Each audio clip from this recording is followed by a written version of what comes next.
Looking. Yeah, you might just have to refresh. Share. Boom. Here we go. All right. Let's see here. Okay, so I see it now. There we go. Share now.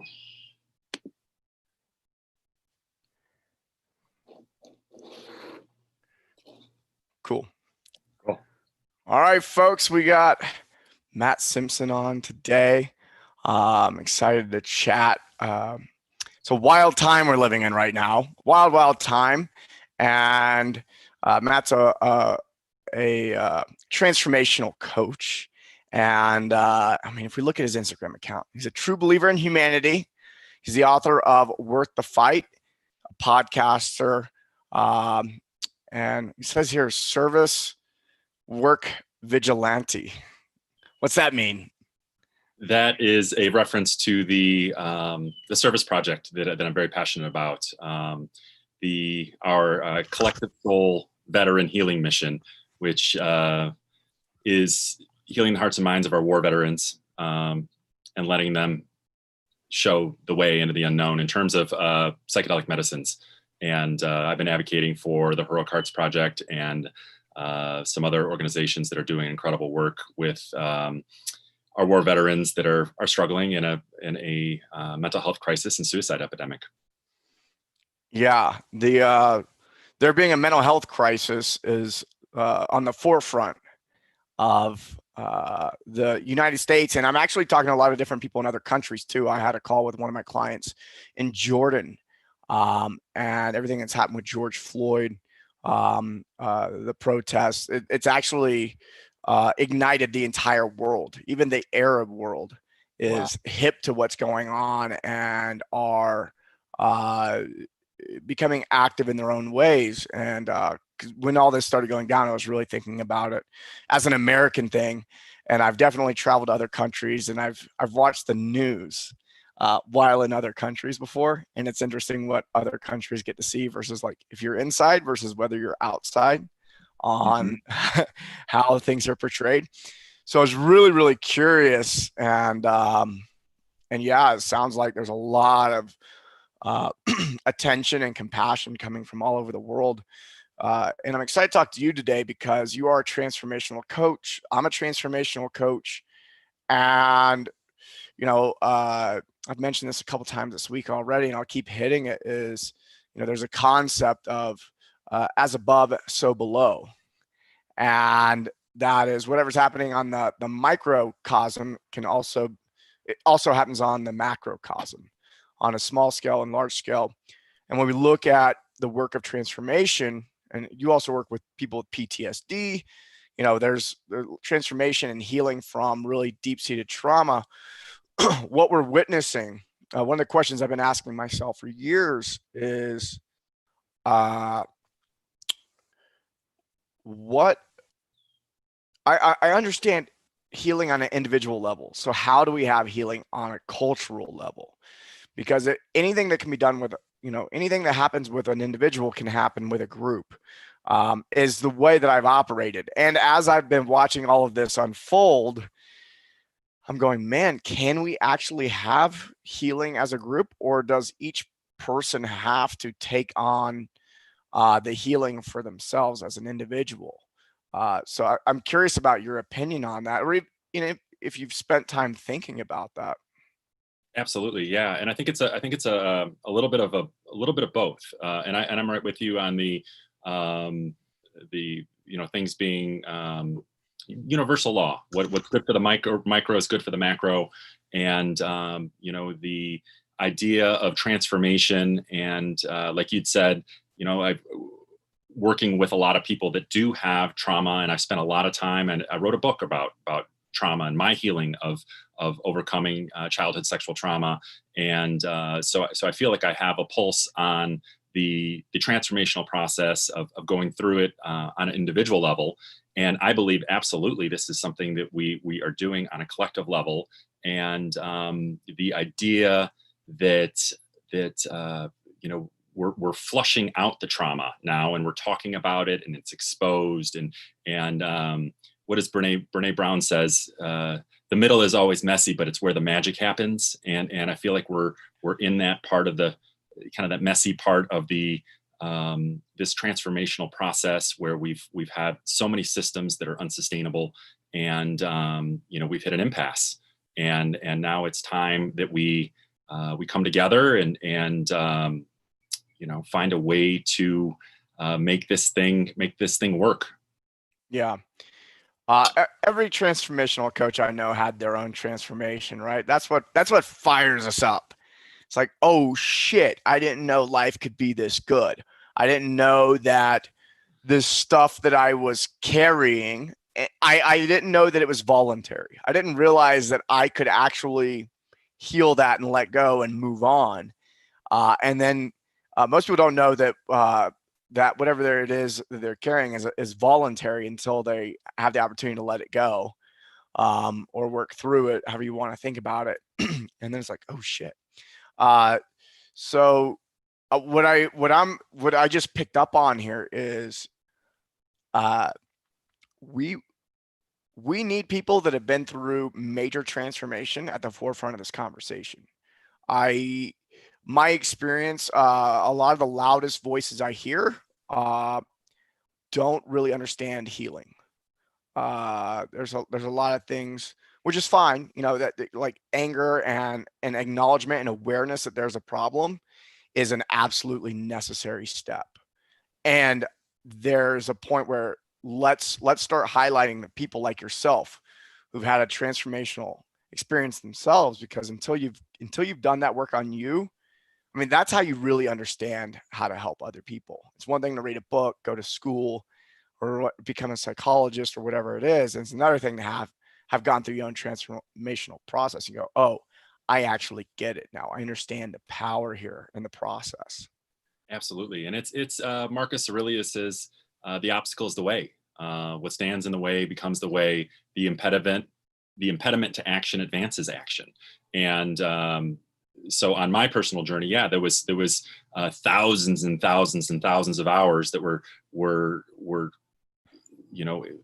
where I was sitting in prayer, in meditation, trying to figure out my own shit and to wrap my hands around my own healing. And yeah, through that process, we learn a little bit about the process and how this can scale.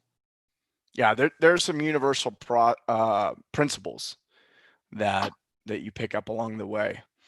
Can you tell us a little bit about your own trauma and how you healed that? Absolutely. It was my 35th birthday, October 16th, 2014. I just sold a business. I was a businessman in Chicago, and had done the whole corporate America rep race thing, and wore the suit. Totally, suit and tie every day, and nice shoe, all the good stuff, or it was good stuff back then, and it, there are things that I don't value as much now. But having this experience to that night where I was supposed to be celebrating this momentous accomplishment of starting and selling a business. There was an immense opportunity for growth with the new company, and all I could think about was this path that I'm on right now, and how could I be of greater service to people that are struggling, people that are stuck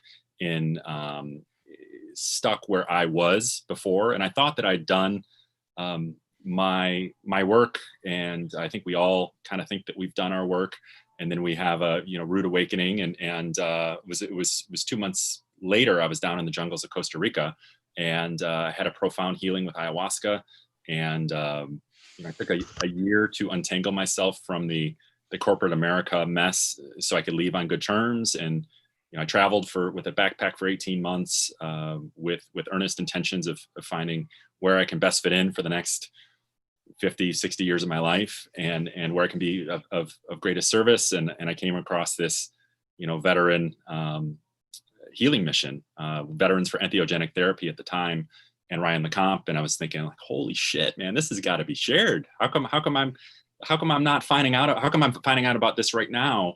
And dude, every person I know that they try psychedelic medicine for the first time, it's like almost 9 out of 10 times they come out and they go, "Why don't people know about this?" And I'm going, "Well, we've been trying to tell everyone about it, but like,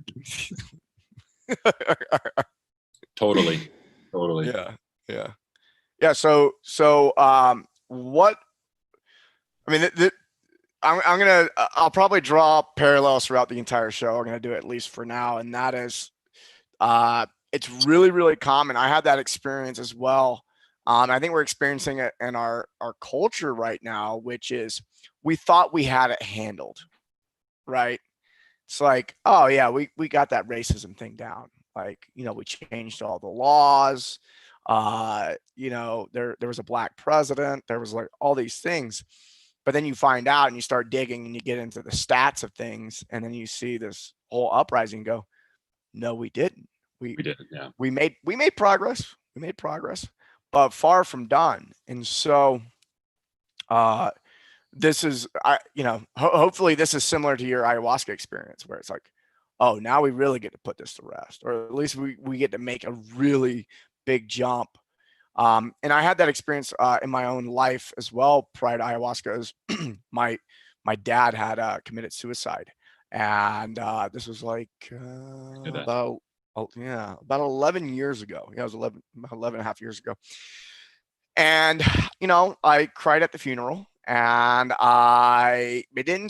and my life transformed after he died. There was like a lot of like acknowledgement of like, oh, I was doing this because of my father, and my life transition. I had a transformational experience the year following his death, and it propelled me in a lot of ways.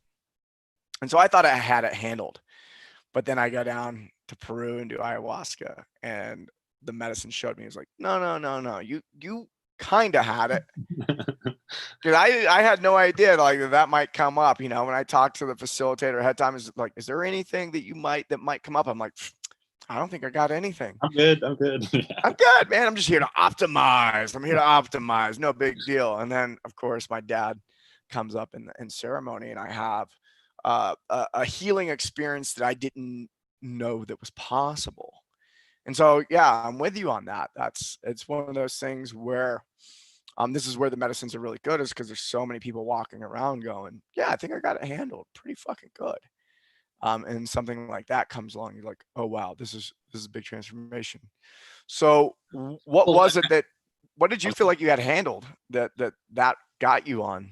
well, at that time, I don't necessarily think that I had, I was continually achieving what the American dream would say that should be adding more happiness and joy.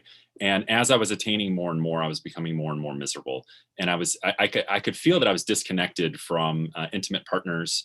And I had some success with psilocybin, and I'd started meditating, and this was just abundantly clear that I had to jump into the unknown and to go down. And of course, there's no way to know that there's anything. That's one of the hallmarks of this experience, this psychedelic experience, and certainly the experience with ayahuasca, that it's not explain. It's ineffable, and words do no justice on the experience. And so yeah, that was what drove me to go roll the dice and to take 7 days off. I told two people. I cut out the day after Christmas. I skipped the family Christmas and had a low key time with my mother. And I was just like, I'm out. This is something I have to do. And I knew at the deepest depths of my soul that this is something that I have to do. And the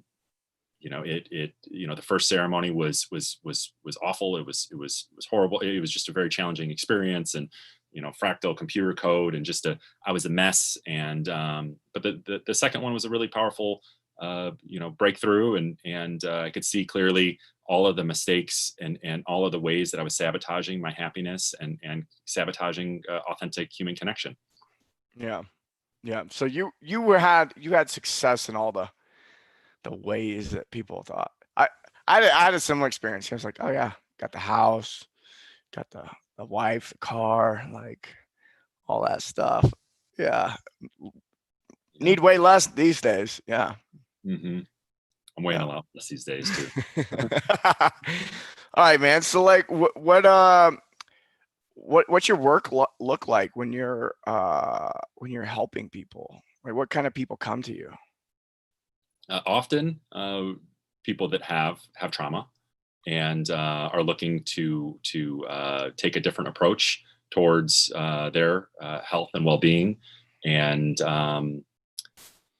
yeah, people that are interested in the psychedelic path, or the this path of non-ordinary states, and looking to have guidance from somebody who's gone through the journey. And I have I'm privileged to speak, and to speak openly, because of the public work that I've been doing with our war veterans, and and having written a book, a transformational program. It's something that has been attracting folks that are looking to bring more flow into their lives, and looking to level up their game Yeah. by looking within. Yeah. What's that process look like when someone comes to you? What do you like? What's that look like when they start with a phone call? Do you guys potentially leave the country for a retreat, or what happens? Yeah, no retreats. Where we connect and we outline a plan, a 3-month deep dive, and really identify the dream of where we're looking to go, the reality of where we're at, the obstacles that are in the way, and then we start the process with weekly calls. And it's a process I call mirror medicine. Is that I'm just here to hold space, and to listen, and to share my experiences, and to share best practices, but never coming at an angle that I know what's best for somebody. I think that we all have our innate inner truth, and it's my job to help people reconnect to that intuition, and so they can see for themselves. You'd said something that was really profound, all sorts of things that were just knowledge bombs on our podcast that we did a few weeks back on the Worth the Fight podcast, and about discovery, that people have to discover these insights themselves. And when they do, it's aha, it sticks. There's a binding that happens, and those ahas turn into action, and they eventually turning into habit. Yeah. Yeah. So, what attracted you to work with veterans specifically? It was month 17 of this 18-month travel journey that I was on, and I was just I had just come across this organization, and it fit perfectly with what I was asking, and I'd probably asked myself, thousands of times on this 18 months or 17 months at this point, traveling with a backpack, of how can I best be of service, and then to come across this work, and to realize just how much this this healing work with our war veterans, and the fact that we have 22 veterans that die by their own hand every single day. 10 to 15% of our homeless are war veterans. Countless others that are mired in self-abuse and the opioid crisis and mess, and the pharmaceutical mess that we have.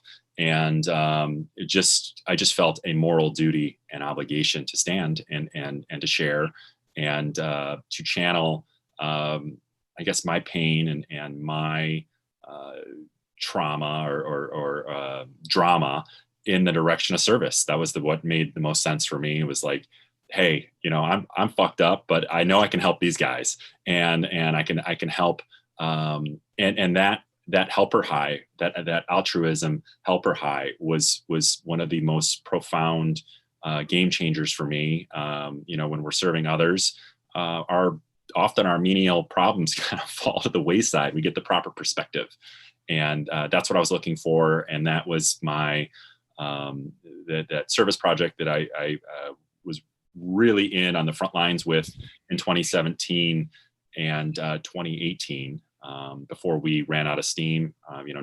Very little funding in a fearful climate, but with Michael Pollan's book, How to Change Your Mind, having every 40s, 50s, and 60s white person in America rethinking psychedelics, I think we're in a different time right now. Yeah. So it's interesting. You're looking to help people, but there's a lack of funding. There's been there's two things that I've looked at when it comes to veterans that have been a challenges. One, how do you get them to come to you?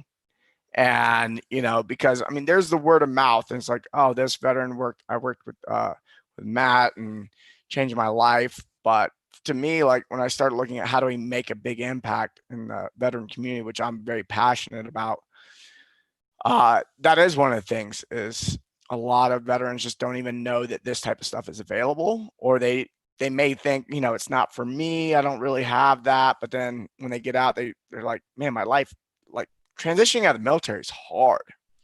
And I didn't even appreciate how hard it was until I was getting out. And I was like, oh, I look back and I go, that was a hard time in my life. That was not easy. And I had it easy, and compared to a lot of veterans.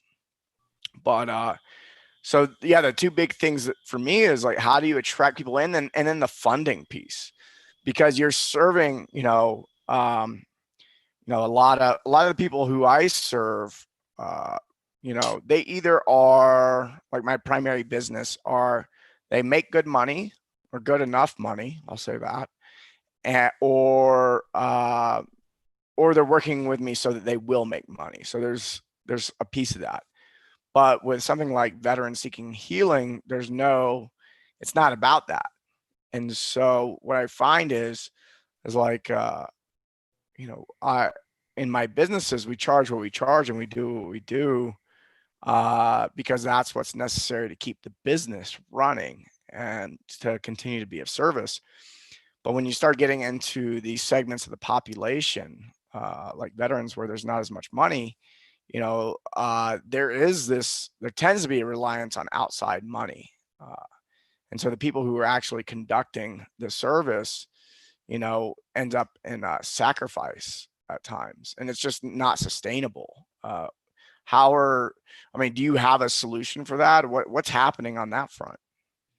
Those are awesome, poignant insights. Yeah, because that is so true.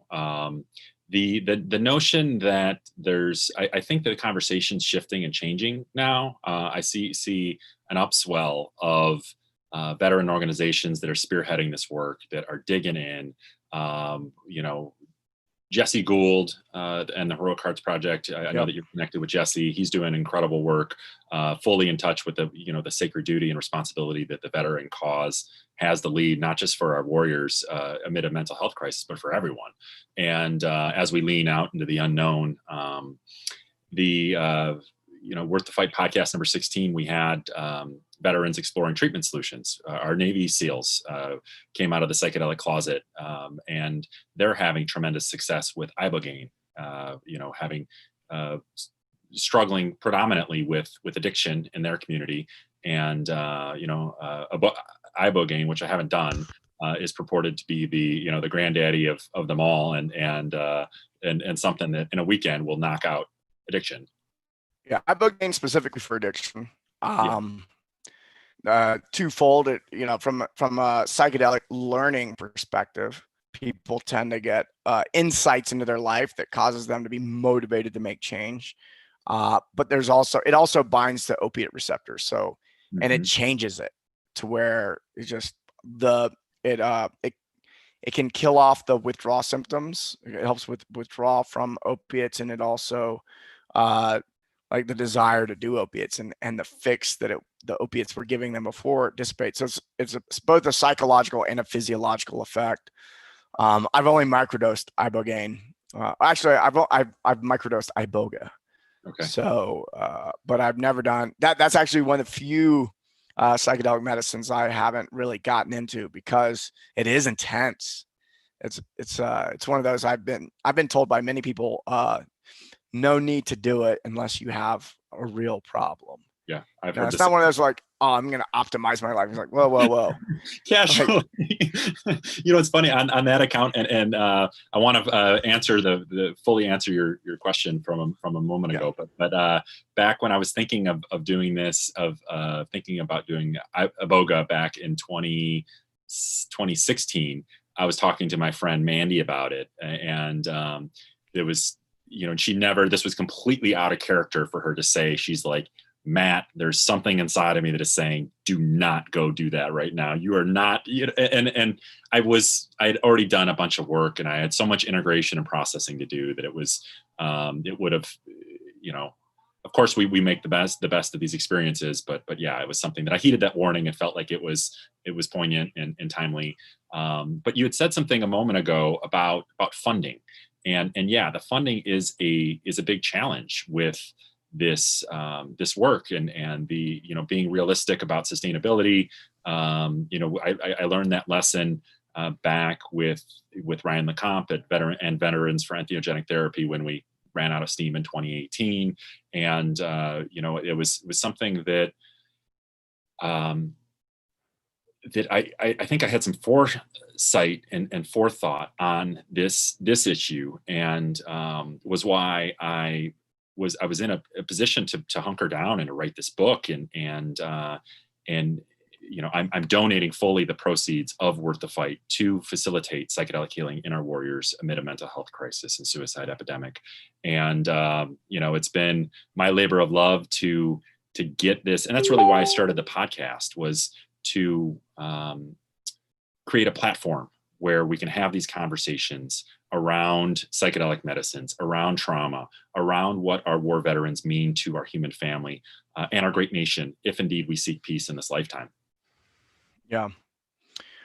You mentioned before, like Navy SEAL, like there being a problem with the Navy SEAL population. I imagine a lot of people, they think of that community and go, oh, those guys, they got their shit together. But I've yet to see a community of warriors that didn't have a lot of underlying problems.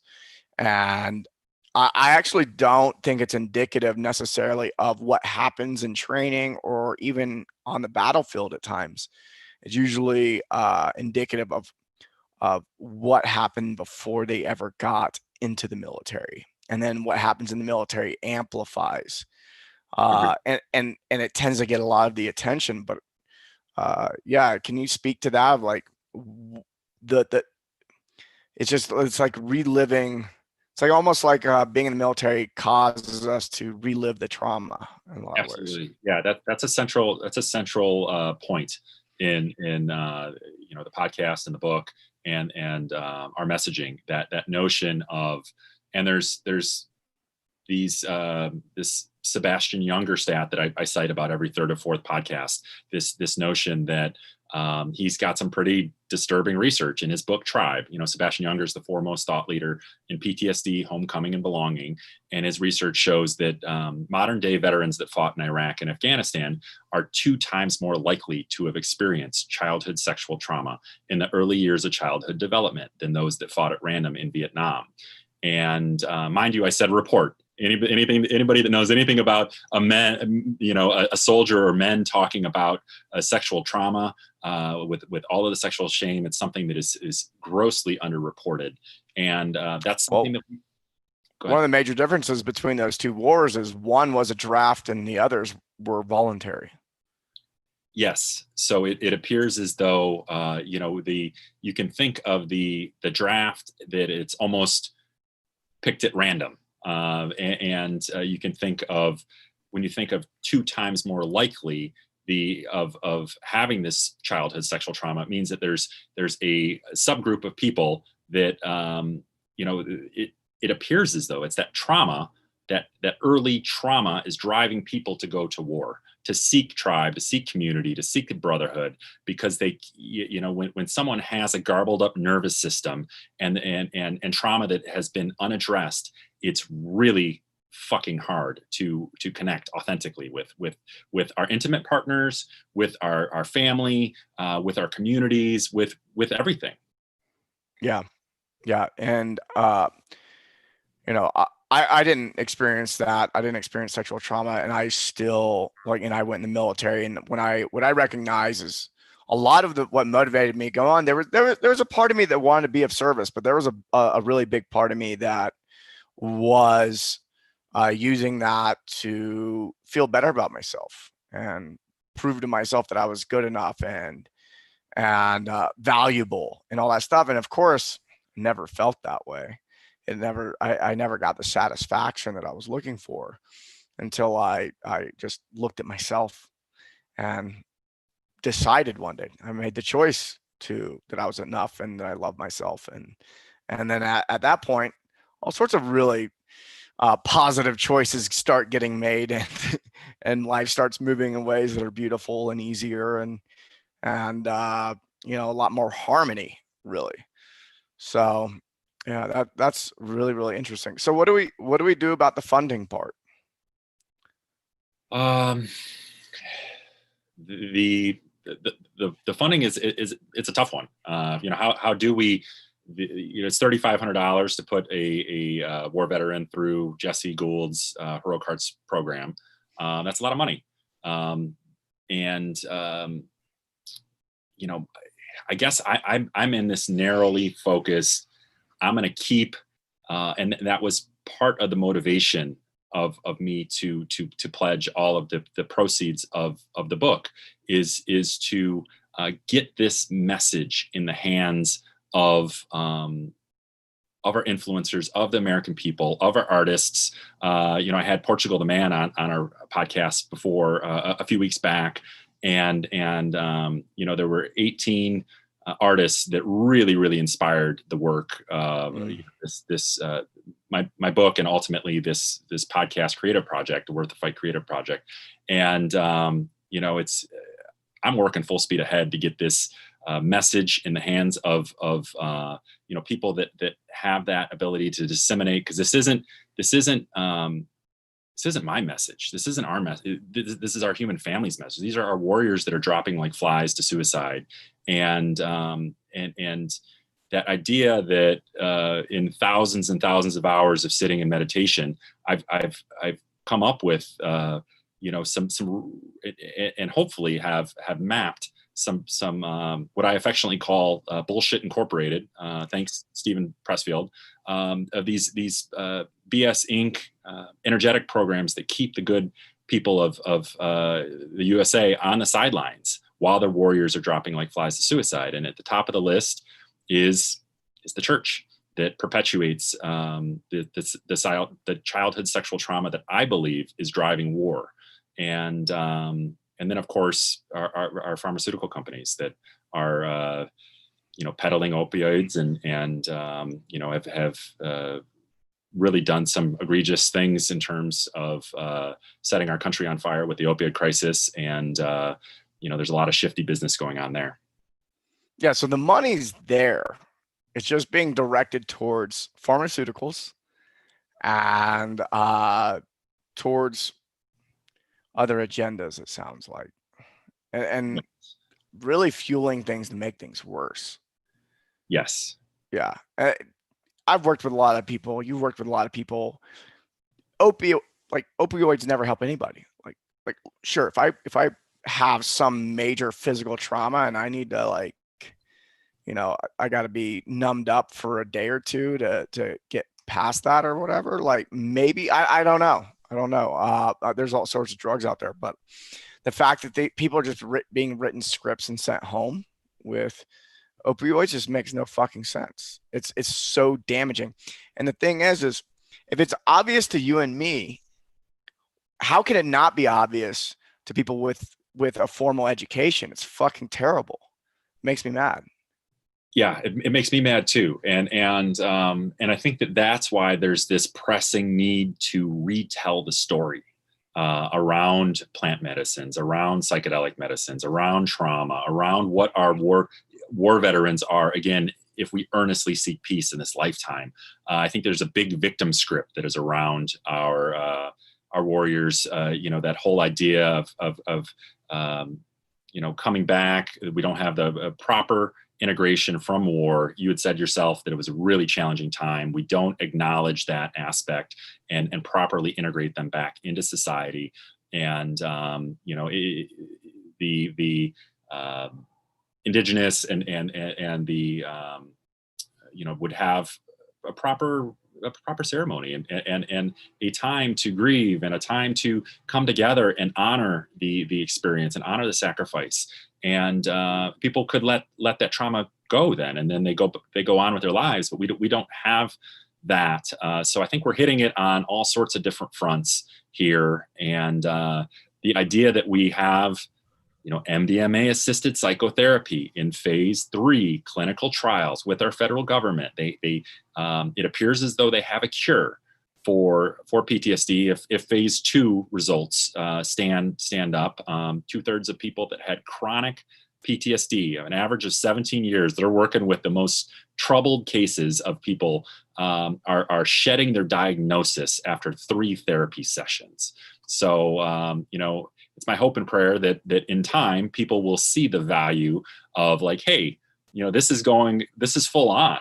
Johns Hopkins, our most esteemed institution, is raising their hand saying, hey, guys, these work for people that are hurting and earnestly seeking to heal from trauma. And when they're administered by people that are holding that space, and there's reverence for these medicines, they're extremely safe. Yeah. MDMA is interesting. Out of all the psychedelic medicines I've been exposed to, MDMA is one of the more enjoyable ones, of course, because it causes there to be a flood of serotonin, the happy neurotransmitter. Oxytocin too. I think we're getting a lot of oxytocin too. That bonding. Yeah, the oxytocin. Yeah. I'm actually careful if I take that. Who I'm with, it matters. But it's, to me, MDMA just scratches the surface, and the fact that we're doing. I mean, I think it's a lot easier for the medical community to accept MDMA because it's man-made. It's a pharmaceutical in a way. And so it's like, oh, okay, it's easier for us to grasp this and accept this as it does this thing. And having experienced a wide variety, I'm curious about your experience with this too, of plant medicines. Like MDMA is nice. Like it'll definitely help move through some things. But then there's other things like ayahuasca, where it's like, oh, that's like the amount of healing I've received through ayahuasca overshadows MDMA. And so we look at MDMA and go, man, it's super effective. MDMA is very, just as you were saying, so effective with people who have what would be considered unsolvable PTSD.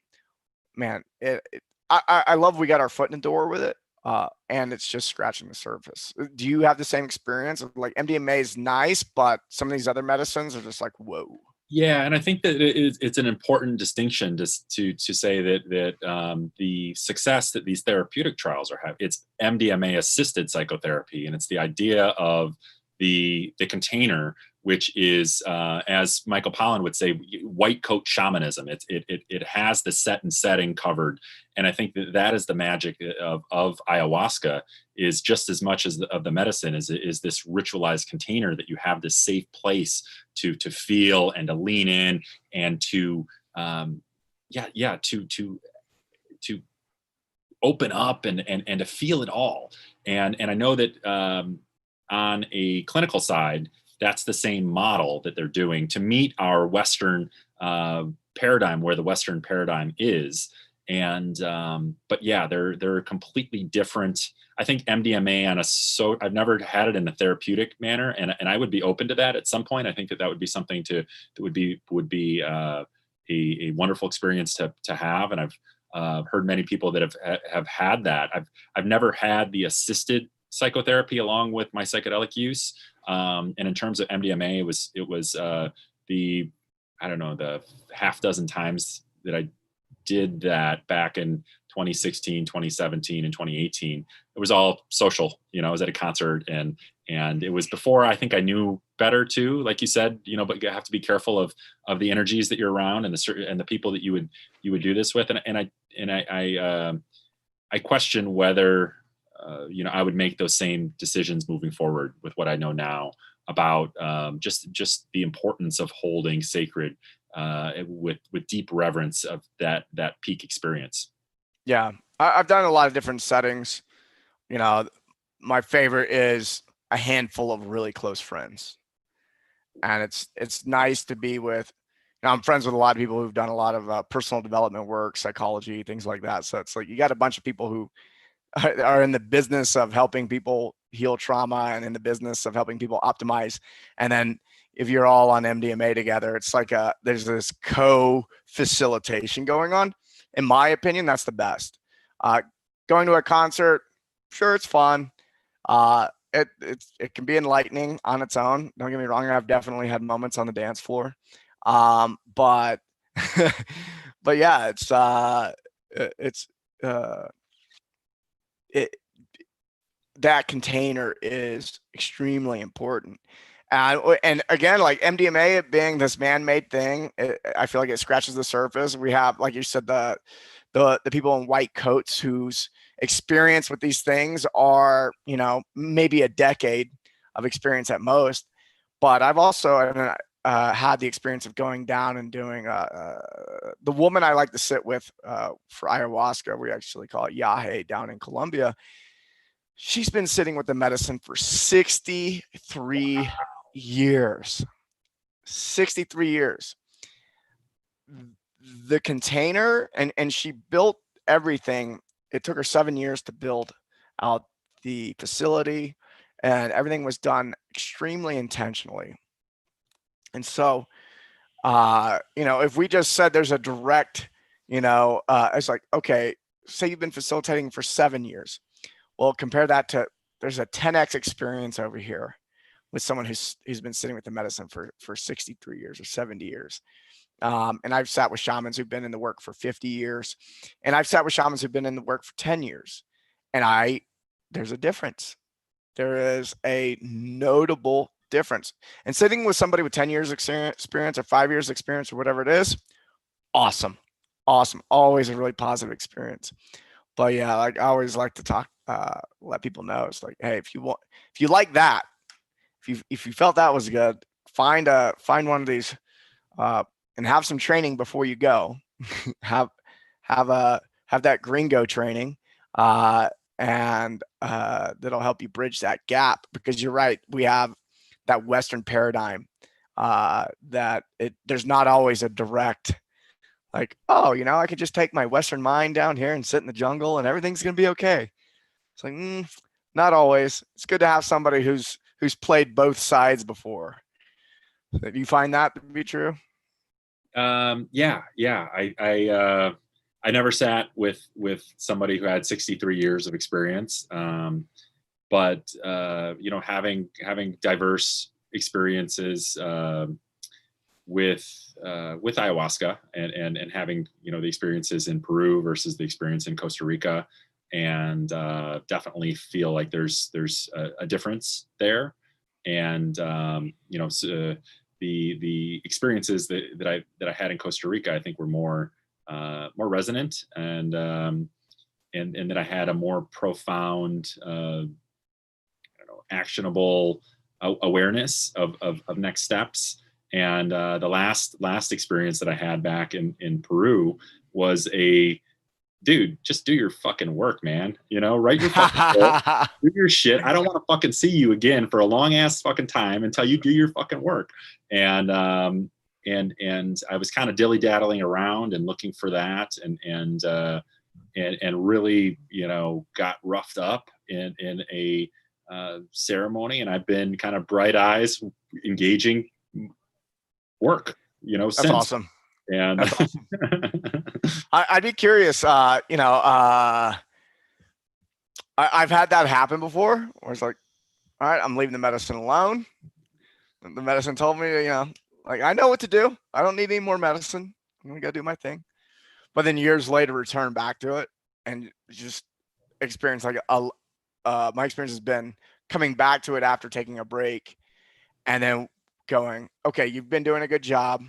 Let's level you up. It's like, whoa. That's I'd be curious about that for you. Is like, once you get everything stable, like you're stabilized, you've harvested the experience, and then next level.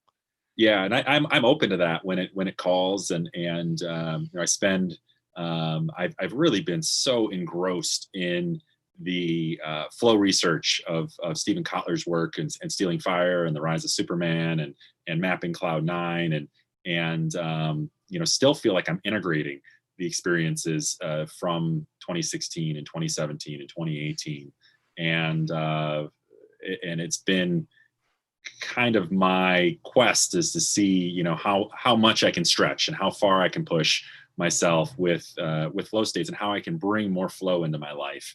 And but yeah, I mean, it was the ayahuasca and the psilocybin that first showed me flow and these peak experiences when I had the 16 ayahuasca ceremonies spread out over a 3-year period, and loads of personal journeys with psilocybin, where I would turn the phone on airplane mode and turn on the ayahuasca music and go within and really do a lot of deep cathartic work of isolating my traumas and my hurts and leaning into them and feeling those emotions and crying those tears and so on. Very cool. Yeah, I love that point you're making is you're taking the lessons that you got from the medicine and finding those flow states in your life. And yeah, I always talk about it as the medicine shows me where to plant the flag. I come over here, I plant that flag over in my consciousness, and then I come back to 3D world, and I'm like, I know where that flag is at. Okay. Love that analogy. How do I recreate this in a way that allows me to integrate it with my life and makes my relationship to myself and relationship to others improve, and my ability to be productive and do good work improve? And yeah, and then it's like, oh, that leads to like meditation and breath work and movement and all these things. And if people just keep going back to the medicine to get high again, you miss the point. You got to do what Matt's doing, go and find out those flow states, because so many people will never be exposed to the medicine directly, but you're the carrier of that medicine. You're the carrier of that wisdom. Yeah. I love that. And you hit the with flow, the breath work, the Wim Hof is something I practice every day, and gradual cold exposure and fasting. Geez, fasting has been such a blessing. Raw organic. It's become one of my favorite things to do, which is kind of crazy. It's nuts, but how good you feel on a green tea or a coffee fast. Fuck. Yeah. Raw organic ceremonial cacao is almost that I found in 2018 is my that's the plant medicine that almost reliably puts me into flow.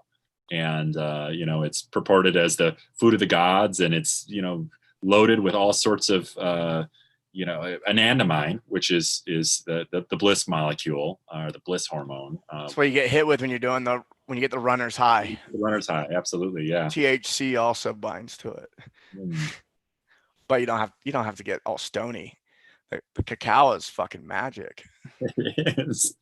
It's that heart opener too, and you start feeling all those deep feelings of romance and really romance with life and work and just the beauty that is in every moment. This is why a really good dark chocolate on a date, it's a good idea. Golden. Get that heart open. Absolutely. Nice. All right. Look, what do we want to leave people with? Is there anything you want to say before we go that just you feel needs to be said? Yeah, I appreciate that. And thank you again for having me on your show. It's been wonderful to connect with you these past many weeks, and having you a guest on my podcast.